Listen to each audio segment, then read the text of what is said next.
welcome our guest, Leonid Volkov. He's coming to us at 10 p.m. his time from Tallinn. He is, sorry, Vilnius. I don't know why I have it stuck in my head. You know why? It's because we have a very strong connection to Estonia. Several strong connections, but the strongest is that the former president is here in Palo Alto. So I always have it in my head. That's where people are coming from when they're coming from the Baltics. But sorry, Vilnius.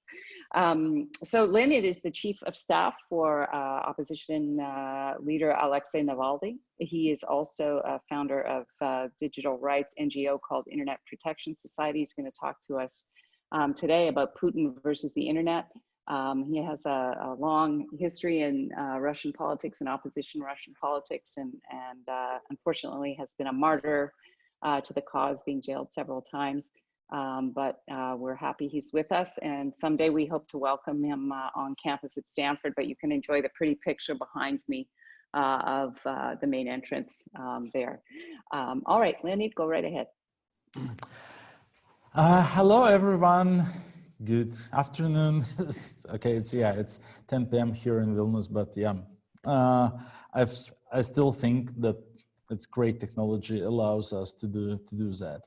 I wish I would be in Stanford now or some other day, but at least we have such an opportunity, which is a little bit of a miracle, because actually just before the coronavirus pandemic started, Russia was about to cut itself off the internet.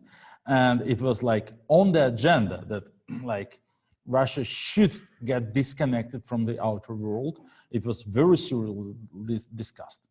How did we arrive to that idea? Why is it actually like on the agenda? Like if the country should have its own separate internet, if the country should pursue the Chinese approach to the internet management and so on, how it all started and where it all goes, that's something I would like to discuss today. First of all, let me spend like 2 minutes on a short self-introduction, because it's important to for the understanding like why I'm talking on these matters today. So as mentioned by Catherine, I'm chief of staff for Alexei Navalny, who is the leader of Russian opposition. I've been his campaign manager for his Moscow mayoral campaign in 2013, when he surprisingly finished like close second behind the incumbent mayor, Sergei Sobyanin.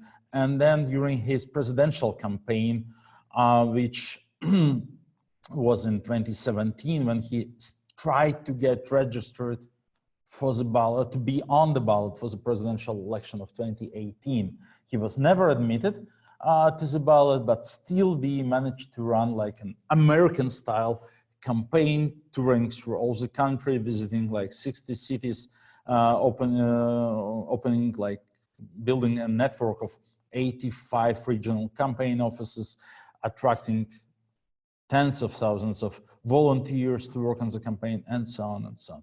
But by my background, by training, I'm a mathematician, a PhD in computer science. And how come that I'm now running like political campaigns for the leader of the opposition? That's because the politics in Russia is done on the internet, because in a country like Russia, internet is the battleground, while all mainstream media are completely under control of Mr. Putin, of Kremlin, on his administration, and on the propaganda. So we never get access to like television, radio, newspapers, and so on, other than situations when they want to explain that we are all thieves and crooks and bastards and whatever. So, and the only way how we could engage with the voters, how can we like reach out to them, how could we spread our word, our message, is online, is on the internet, and that's how we operate. So our campaign headquarters during electoral campaigns is like an IT firm, like an IT company, not like a political office. And what I'm doing different projects on the edge between like politics and technology, because it's kind of the way how opposition politics still survives in Russia. We have to be like one head ahead of them in technology, otherwise they will be able to cut us off from our audience and from our support base.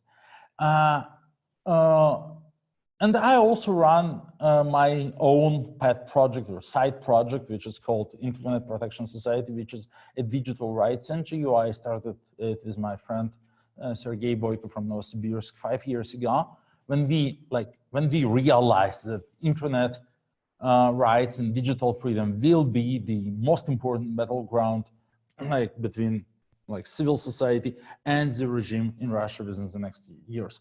I never regretted about this choice, because actually it turned out it was indeed the battleground. The largest protest rallies in Moscow in 2017 and 2018 were the protest rallies against new repressions and restrictions that Kremlin imposed against digital freedoms, when they tried to ban Telegram, when they tried to block access to numerous websites. It all caused also not only online protests, but also offline political street protests to emerge.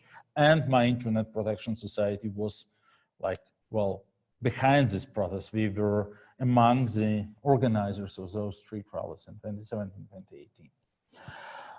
So that's why digital freedom in Russia is of such importance, and also because it's kind of a role model for very many countries. Like, take any country in the world which is like below place 50 in democracy index. Like, consider Peru or Nigeria or whatever, and almost wherever.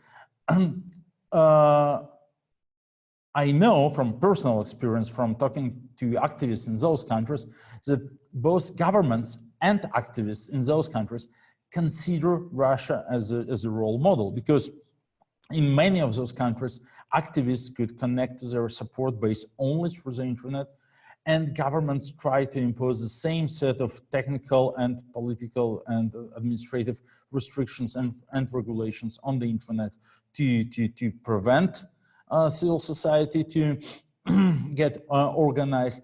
And also those resistance techniques that we use in Russia are also very remarkable, and people from different countries actually follow this experience. At the end of the day, they banned the use of Telegram forever 2 years ago. They prohibited its use in Russia. They included it in all, they put it onto all kinds of their blacklists and online censorship lists.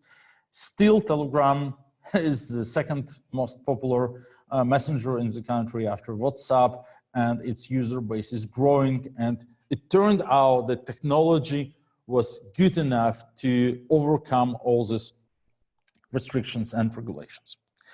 So now I'd like to share some slides. They are not tailored to this discussion. Sorry, unfortunately I failed to come up with slides for this talk, but I have some slides which I presented in the old offline world, when, you know, planes were flying and people came together for conferences, they called it, those funny things, which was the Internet Governance Forum, a huge, the largest international governance forum in Berlin in November. And this is a story that's very relevant and becomes even more relevant. Like, when the encounter between the Russian government and the internet started, and when will be the final encounter. So it all started in 2011. Before 2011, the Russian government didn't consider internet as threat. And as many of you might know, that in December 2011, the Duma, the federal parliament election, caused a huge wave of street rallies, of protests, when videos of ballot stuffing were spread all over the internet and drove people out in the streets.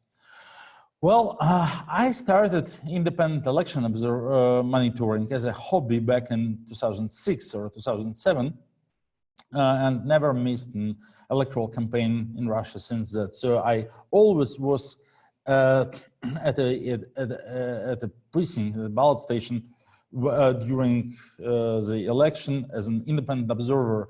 And I can tell from my own experience that 2011 was nothing different from 2007. So the Duma election of 2011 was very rigged and very dirty, but to the same degree, the Duma election of 2007 were rigged and dirty. And there were no such things as street protests after the 2007 Duma election.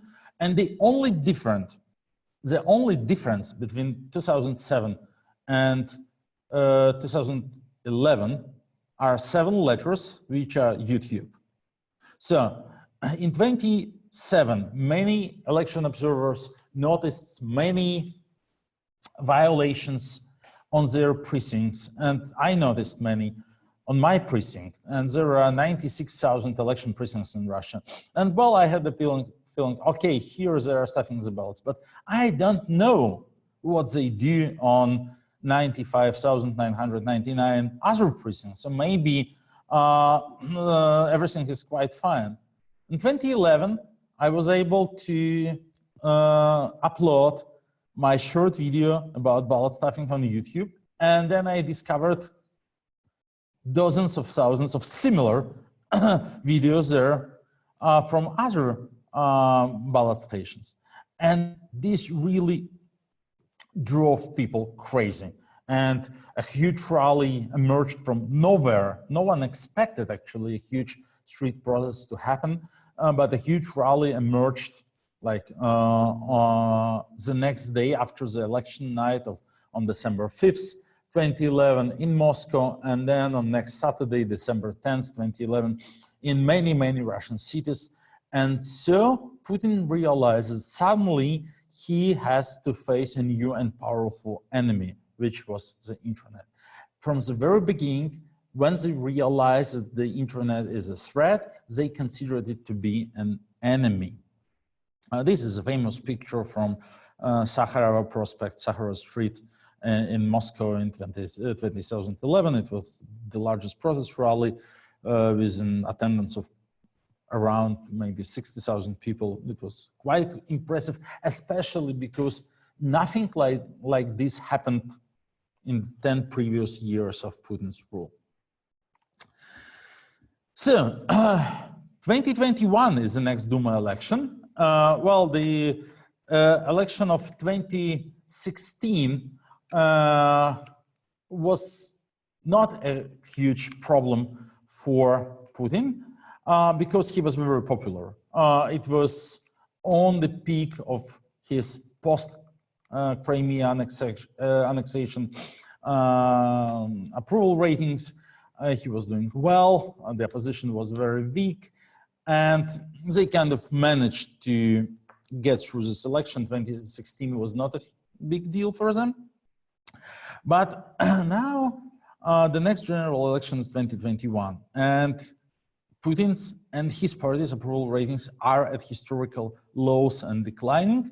This slide was prepared for the Internal Governance Forum in Berlin in November. Since November, because of their handling the pandemic and because of the oil prices and because of the economy, they lost another 10 to 12 points, both Putin and his party.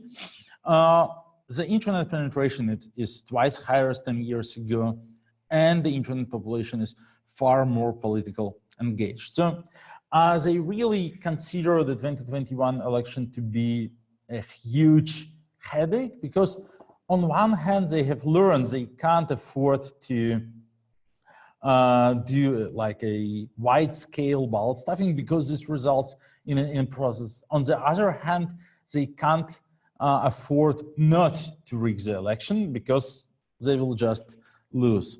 So they have to think of some strategy, and I think that around 2016 or 2017, they came out with the internal, of course, with a solution that we just should not let it happen, that people will be able to coordinate on the internet. So approximately in 2016 or 2017, they started a major strategy to put in internet totally under control. So they would be able, for instance, to switch off YouTube completely in the country for maybe a couple of days or a couple of weeks, so that they would be able to censor any information they don't wish to appear online, and so on. And so on. On the other hand, they are definitely considering internet activity as a major risk concerning the upcoming election. They're exploring ways to put it under control, and they will have to rig the election, given the data that we have now, the sociological data about the electoral preferences of the voters. So they need to find the way this will not get viral online. And also, they actually know they can't afford and they can't manage to block the internet in the country like entirely. First of all, Russia is a country with a quite modern online economy. Like many countries in the last few years have attempted total government shutdowns. Zimbabwe did it, Togo did it, Cameroon did it, Iran did it on a couple of occasions at a huge cost.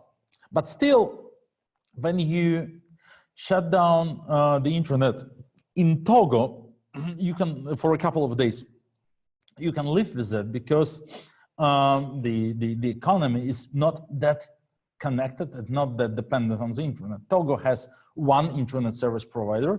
You just switch it off. There is no more internet in the country, and still banks somehow operate, and airlines somehow operate, and so on and so on. It's kind of not the case in Russia anymore, so the economic consequence will be too large. Also, there is no such thing as a button. Russia has some 6,000 of independent internet service providers, and also they can't employ the Chinese model. There are two very important numbers, and these are numbers 3 and 913. 3 is the number of trans-border connections between Chinese internet service providers and foreign internet service providers. Like there are China Unicom, China Telecom, and China Mobile, 3 huge Chinese ISPs that filter all the trans-border traffic, that are responsible for all the trans-border connections, and that's how the Great Chinese Firewall operates, like in these 3 points. So the respective number of trans-border connections for Russian internet service providers is today 913. So it's kind of not such an easy task to implement a system similar to the Chinese one. They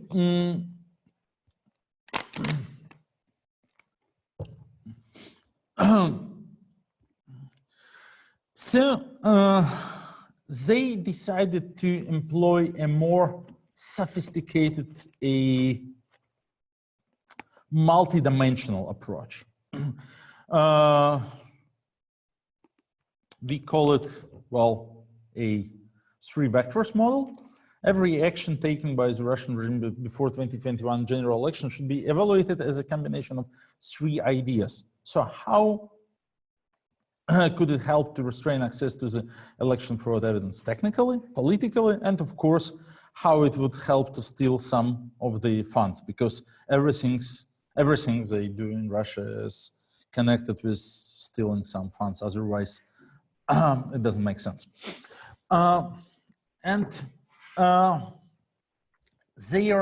So most of their ideas are concentrated not around the technical, but about the political and about the emotional vector, I would say.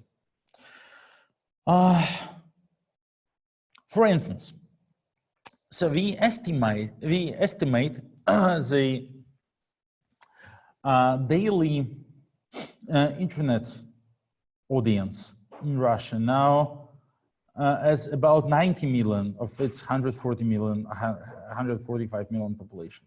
So 90 million, but as our polls show, only about 10 million, so about 10% of them, consider internet to be primary source of the news, of the political information, So the vast majority of Russian internet population doesn't use it for politics. So to follow the daily news, they still have the television. Why is that? Because television broadcasts very simple, very comprehensible, very easy to follow, very streamlined position. Of course, it's a propaganda position, but it's not like self-contradictory if you don't dig too much.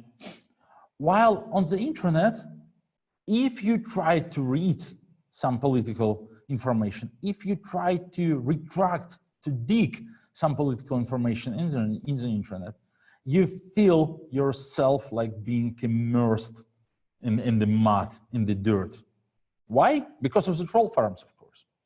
And that's one of the most important points that I usually is kind of quite complicated for me to talk about to the like American audience, to the international audience, because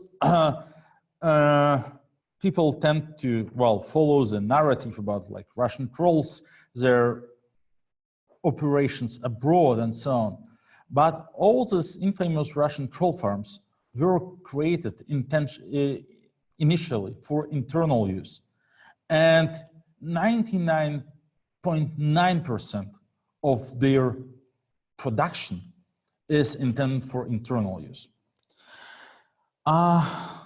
And of course, their idea is not to make people change their positions. I've never seen a person who was, I don't know, a liberal and became a communist after reading some troll comments on the internet. It never happens. Their idea is just to keep people away from the internet as a primary source of political information. Just because when you try to read something, you get immersed into hundreds of contradictory positions, of hate speech, of lies, of dirt, of something you just don't want to be involved with. Well, there is television, which is very simple to follow. So the troll farms create enormous amount of the white noise on the Russian internet, on the domestic Russian internet. There are hundreds of thousands of accounts. They produce millions of comments and millions of pieces of content. So it becomes very uncomfortable and practically impossible to extract information from this amount of white noise. And so people stay with the television. So you're welcome to use Russian internet for sports, for Tinder, for online games, for whatever, but just don't follow the news. They know that like every year, 2-3 million new audience arrives on the Russian internet, and their task is that they don't consider it as a source of political information because they know that people could face political information Kremlin doesn't want them to see their online. So they just keep it very dirty, and that's why they exist, not to make people change their mind. I would say that like what happens if you read Russian, and if you just follow my Twitter or like Twitter of Alexei Navalny, and if you just read the comments, or replies or whatever mentions, you'll get crazy very fast. And also you will very fast realize that the amount of content that troll farms produce, well, daily for the Russian domestic market is like 100 times larger than the amount of information of content they presumably produced to intervene into 2016 American presidential election. Well, just because they don't have enough of English speakers and so on, so on. So their primary strategy is to waste domestic political internet so that people can't anymore rely on the information they find there. And so they manage to slow the spread of the information online. The second thing they do is to scare people off sharing political information. They infamously persecute people for posting things online, but they do it in a perfectly random, in a perfectly terroristic way. So we all know it's much more dangerous to drive a car than to fly, than to take a flight. Like the probability of dying in a car crash is much higher than the probability to die in a terrorist attack because someone would nuke the plane. But still, they're very scared because we have an illusion of control when we drive a car, and it depends on us, and we have no control in the case with the terrorists. So what does the Russian government? There is some content online where people would say something bad about President Putin or his policies and so on. And this content would have 10,000 reposts. They would very arbitrarily pick one of those who reposted and would fine them or would send them to prison for a couple of years and would publicize a lot about this case. So any of the other 9,999 which did exactly the same, which reposted the same content, would feel that the bomb exploded nearby, that they could be the victims. And there is no way to say, what was the criteria, why the person who was persecuted was chosen to be persecuted, because there is no criteria. The arbitrarity, the randomness is itself the criteria.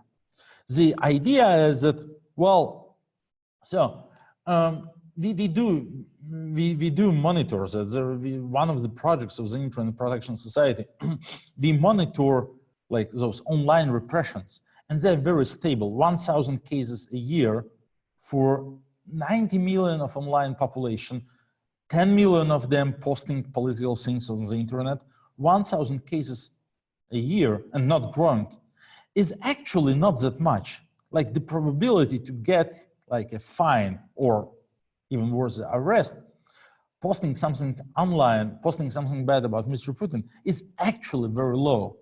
But now, after a couple of years of they pursuing such a strategy, people are scared to death to do so, because you can't predict which kind of actions will lead to a persecution and which kind of actions will not. So they very naturally are influencing the speed information spreading online, because just like in 2011, with those YouTube videos of ballot stuffing, it happened like this. Every video went viral. Everyone who saw it for the first time felt, oh, what's going on? Like they're really just stuffing the ballots in the ballot box. I should repost it. Now everyone would have a second thought. If I'll be persecuted for fake news, or if I would be persecuted for like telling bad things about the government, or for that, or for using like foreign web servers, or for something like this, or there are many other regulations, maybe I shouldn't do that. Maybe someone other would do the repost, which kills the virality entirely.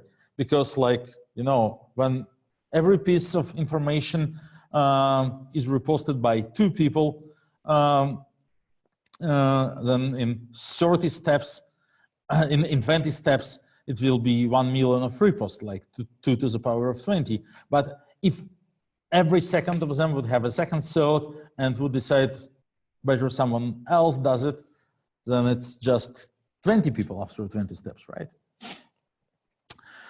So what I wanted to share, or what I wanted to discuss before we jump to questions and before I find how to get back on the screen, yeah, it's, I think should be like there, is that the abilities of Russian government for technical restrictions are actually very limited. And also Telegram story has proven that. So they were not able to prove the Telegram because the Russian internet is too well connected to the outside world. And well, internet is built this way to be able to withstand all kinds of like irregularities and government control. So the packages find their way to autonomous systems and to networks abroad.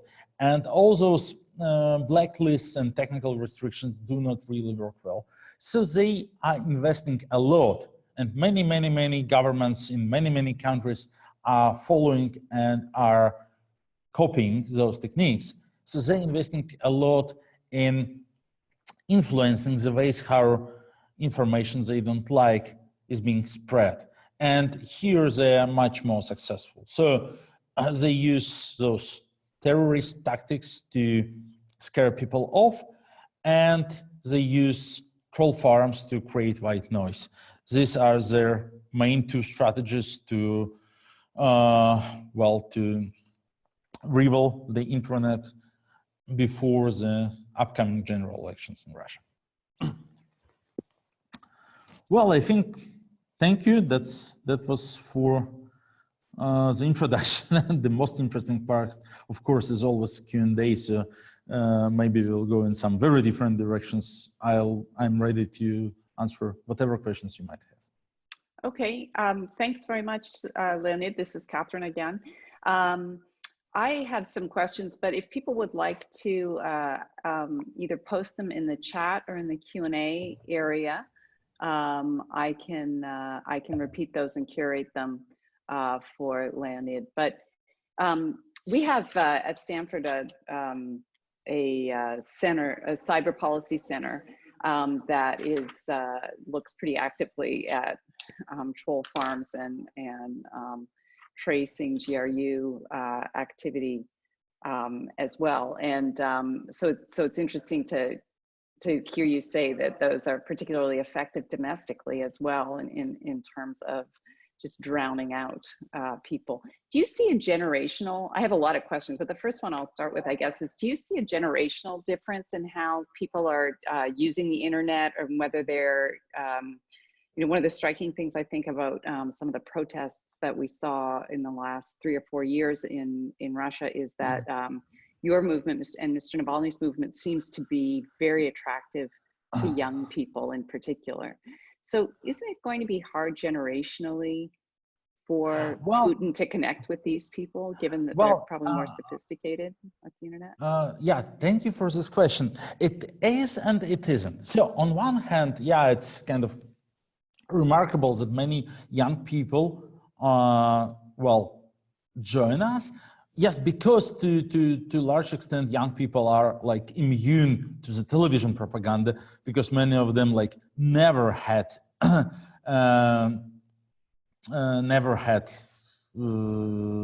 television at home. They started to get content from the online, and they know how to distinguish like signal from the white noise. They're just better in that, definitely so.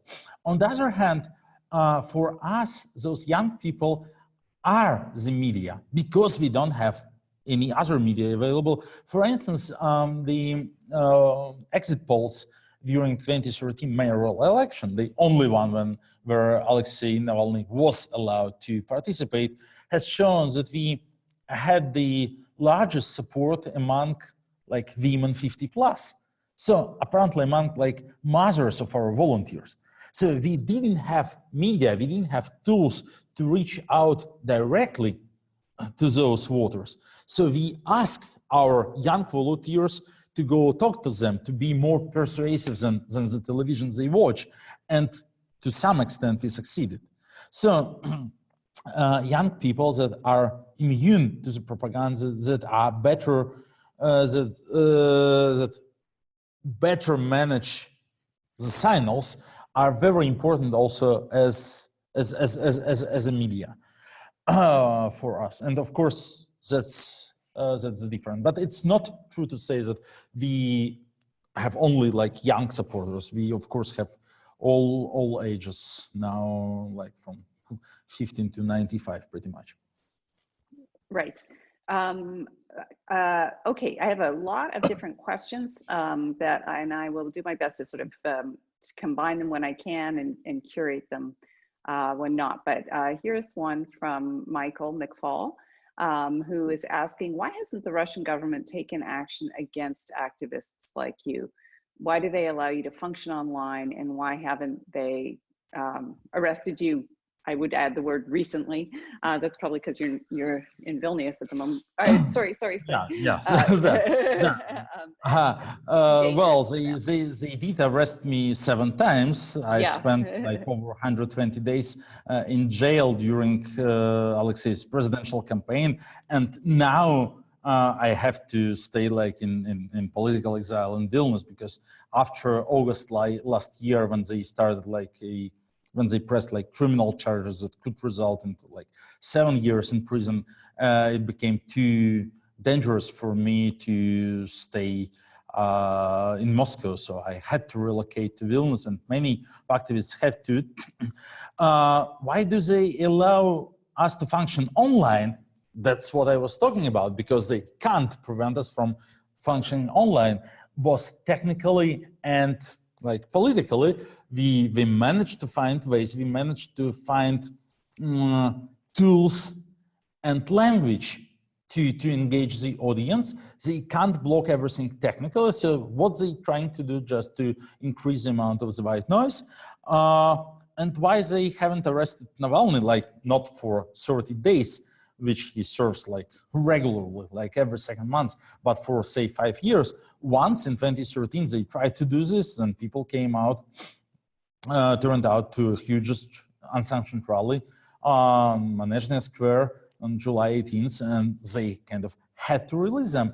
Since 2013, we have managed to grow our support base like 6-fold. So our like the active base of our supporters, like people who like follow us on social media and watch our videos like on weekly basis, was about 1 million people then, is now about 6 million people now. So it's always a question of like risks. Like they don't know, we don't know, but they don't really want to check. So how many people would turn out if they try to arrest Navalny today? Which fraction of those 6 millions? We don't know. So if they would know for sure it's only 6,000, they would arrest him tomorrow. but they definitely don't want to allow a slighter risk. It would be 600,000. Right. Okay, we have a ton of questions here accumulating. Can you hear me okay? Yes, absolutely. Okay, great. So here's one on the technical question. I was going to ask this again too. We have a couple of good ones. One is, you described the technical reasons why it's difficult for Russia to copy the Chinese firewall model of internet control and censorship. But do you have examples of how Russia has tried to emulate things like digital surveillance? Do you know if they have? Yeah, well, they're doing a lot about digital surveillance. Every of the activists is under like constant control, and they know everything about like our whereabouts when we are in Russia. They track mobile phones. They have access to all the data from the like flights and airports. Like every time Alexei Navalny appears in the airport to fly somewhere like abroad, he would be followed by a couple of cameras with like program journalists asking the questions like, where are you going? And they would have the information about his flights, even if he buys the ticket like on the same day. And of course, like they have this so-called SORM system, which allows them to record all the information like we exchange on open channels and on the encrypted channels, only that's encrypted. It leads to interesting consequences, though. It makes us used to and makes us immune. So Navalny's Gmail account was hacked back in 2011. It was a very pitiful lesson. A lot of sensitive information was like leaked, and it caused a lot of political damage to him. It never happened since then. And like basic computer cybersecurity literacy is a requirement for any of the opposition activists. Everyone knows how to use VPNs, how to encrypt the data, how to use end-to-end encryption, how to use two-factor authentication, how to use this and this and this. And this. During the electoral campaign, I had 350 staff in my campaign office during like 2017 Navalny's presidential attempt. Everyone was skilled, everyone was tested. We did like random hack attempts. No one of my staffers, I swear, would ever click on the phishing email in the way John Podesta did. Just because everyone is used to it, like because we are subject to like those kind of phishing attacks like twice a week, every one of us. So it's something a person could like actually quite easily learn, and this level of immunity is something that like Russian activists now normally have, and that's why this GRU operation in 2016 was so successful, because apparently like no one in the DNC had enough experience of surviving in such a toxic atmosphere. Right. So this comes from Herb Lin, who works on internet and cyber research and privacy. And he's asking, can you describe the nature of the connection between so-called private efforts, such as the use of the Internet Research Agency as trolls, and the Russian government? Yeah, sure. They are, of course, not private. To make long story short, they are completely controlled by the Russian government. Yeah, so the Internet Research Agency is in no way private. Right, and do you think, I think probably the nature of Herb's question is there coordination? Yes, of course, there is a lot of coordination. Yeah. So they get the message. Sometimes it's always quite funny. Like they have this so-called темник, so the list of talking points that they have to follow. So it's distributed like proactively from Kremlin, like on a daily basis. So they always know what to talk about. But when something happens that they don't have a pre-recorded temnik for, then they go silent for a day or for a couple of days, and you can always notice it. So suddenly they just turn it off like this, like a light switch, right? So this white noise for a couple of hours or for a couple of days even, when they need to regroup and coordinate and to come up with new talking points, and then turn it on again. Yeah, interesting. It's very noticeable when you're inside.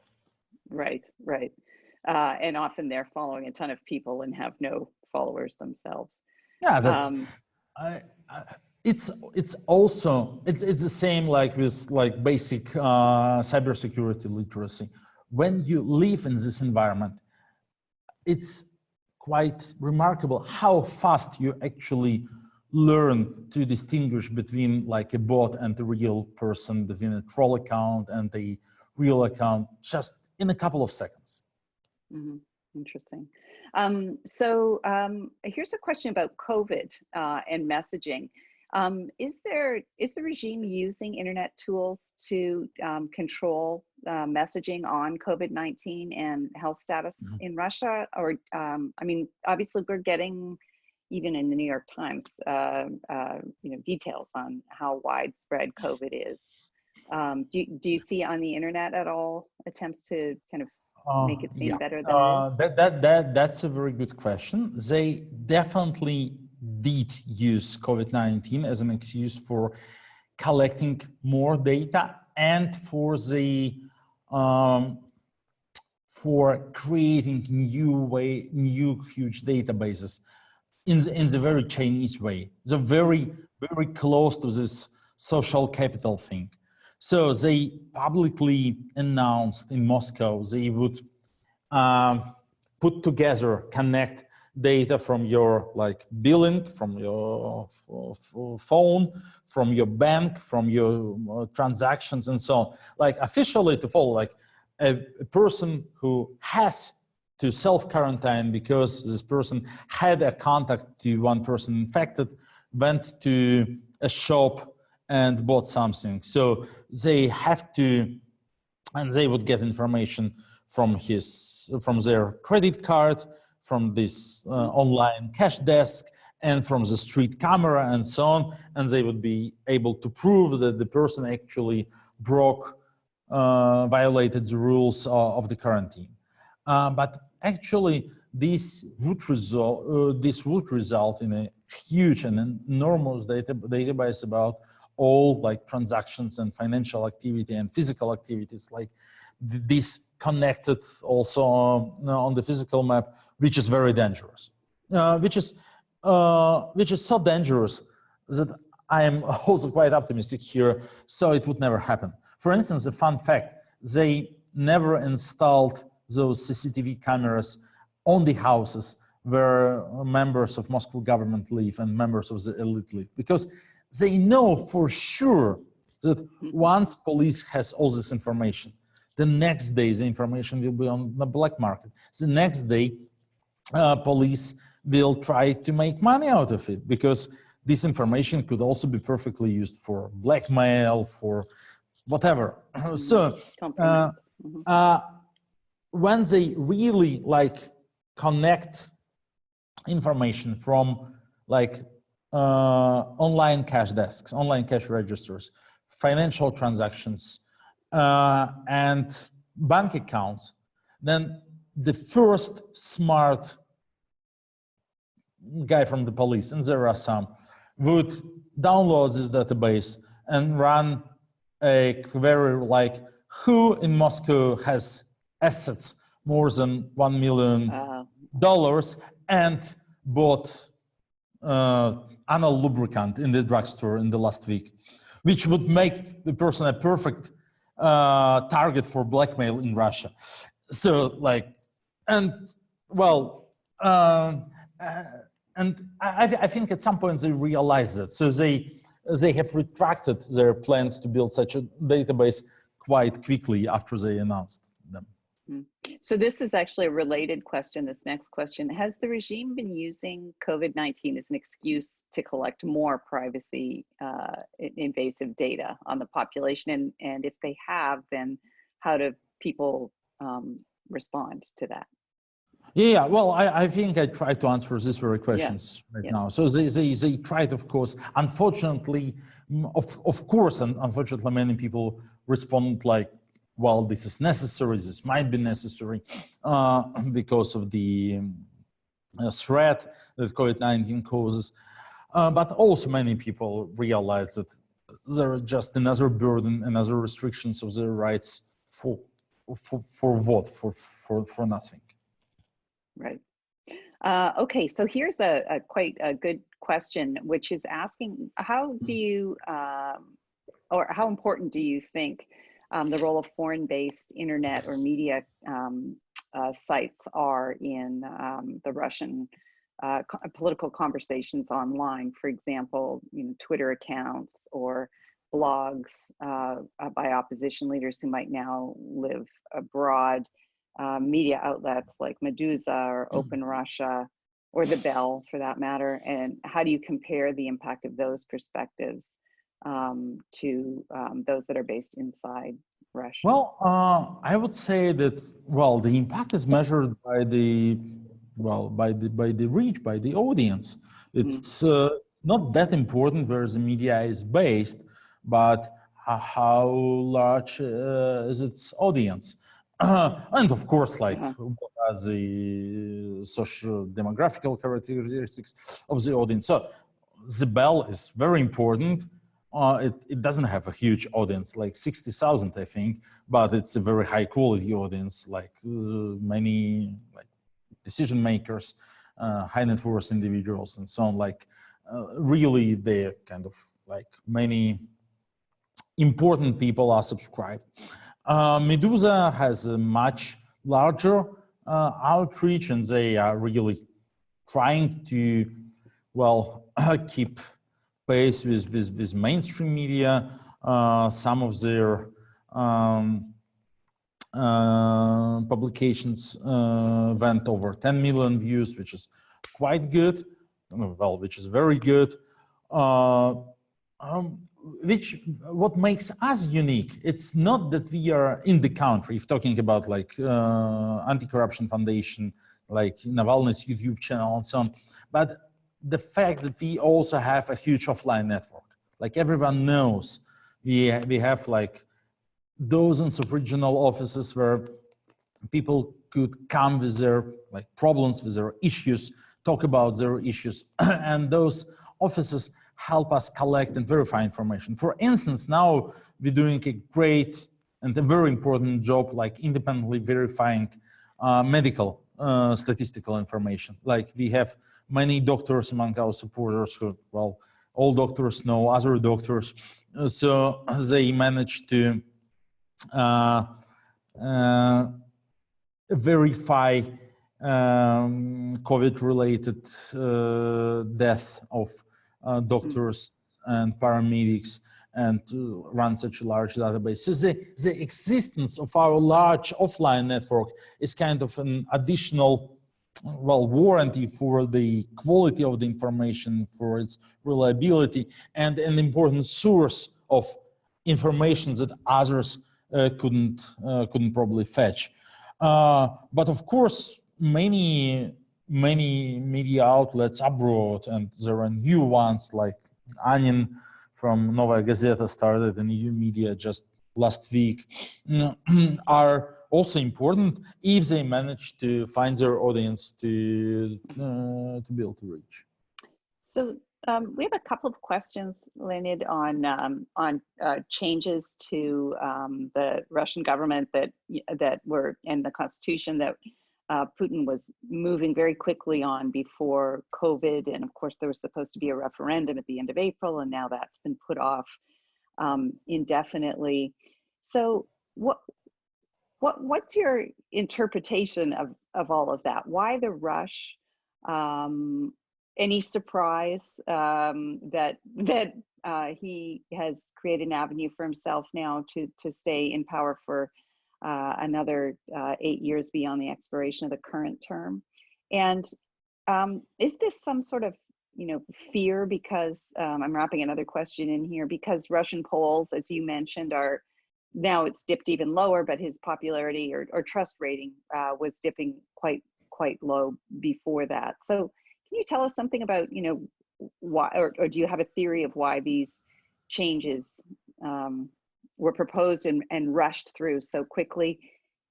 And then as a footnote to that, why isn't President Putin, who bothers to make these changes to keep himself in office, who uses almost every possible media opportunity to present himself as a man of action, putting out forest fires, as you know, from bush planes, and saving cranes on their migratory path, why is he not putting himself front and center in this battle against COVID and using the media that way to show himself to be an indispensable leader when he has this referendum presumably coming up too?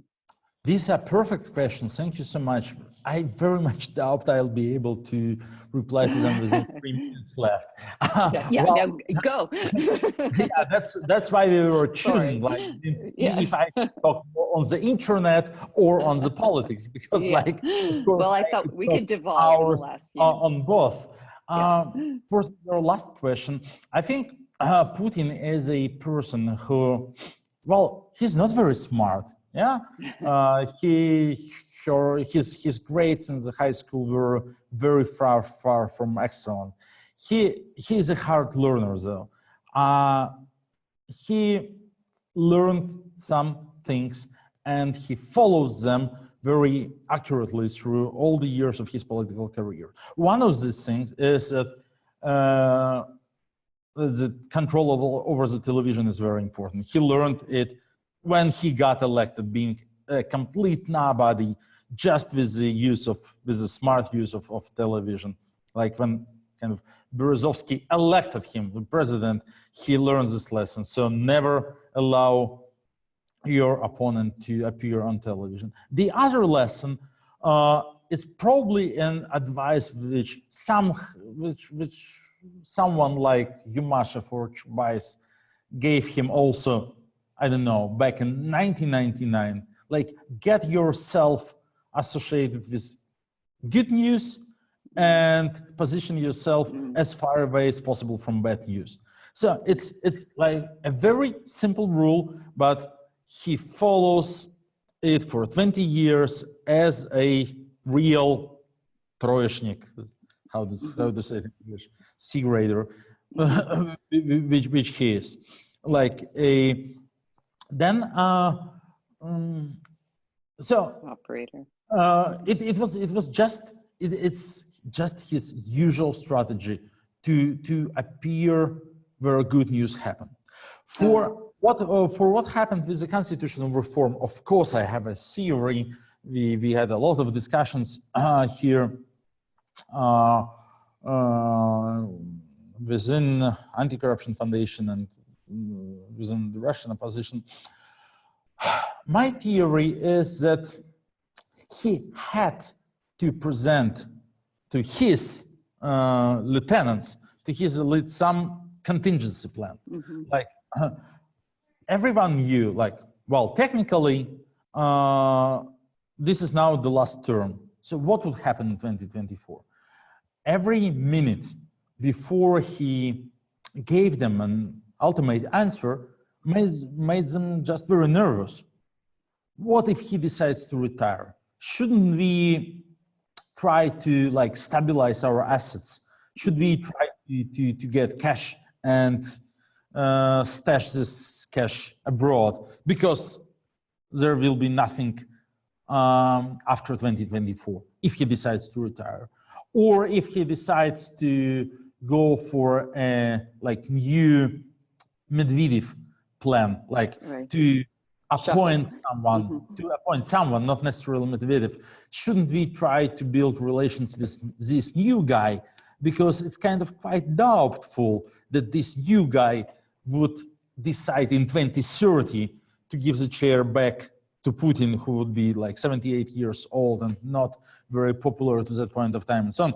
We recall how dramatic was it even in 2011 when Putin was very popular and Medvedev, of course, everyone considered him as to like a interim mock puppet figure, and still there were tensions between Medvedev's team and Putin's team, and even public tensions and disagreements and so on. So now, how could one seriously consider that any person elected as a temporary president in 2024 for 6 years, not 4 years, like Medvedev, would really decide with his team in 2029, like to step back and to allow Putin back? So in this case, all the elite would build the relations to the new guy, and Putin would be considered a lame duck, and so on, so on. So he had to come up with an answer as soon as possible, and his answer was, of course, annexation of Belarus. His idea was interesting. His idea was, well, the Anschluss, like the very natural continuation of the Crimea story, rebuilding the Soviet Union, gaining more land, creating a new state with no restrictions, with no constitutional restrictions. It's a new country, so it will be again the first term. This was their plan A for 2019, and they were dancing dances around Lukashenko. Putin met Lukashenko 8 times or 10 times in 2019, trying to blackmail him and so on. So there were like conflicts about oil prices and about everything. And Lukashenko said no. In early January 2020, we know that they had another 2 meetings in a row, where rumors were they would come up with an integration agreement. There was no integration agreement, and when Putin realized that there will be no Anschluss of Belarus, he decided, okay, then I'll come up with a plan B, so that all my lieutenants are not getting nervous and don't consider me as a lame duck. So I have to tell them that I am staying, and for this I need the constitutional reform. Interesting. All right. Well, Leonid, thank you so much for your staying up so late. We had a pretty big audience, and thank you for being so patient with all of our questions. Good luck. Thank you so much.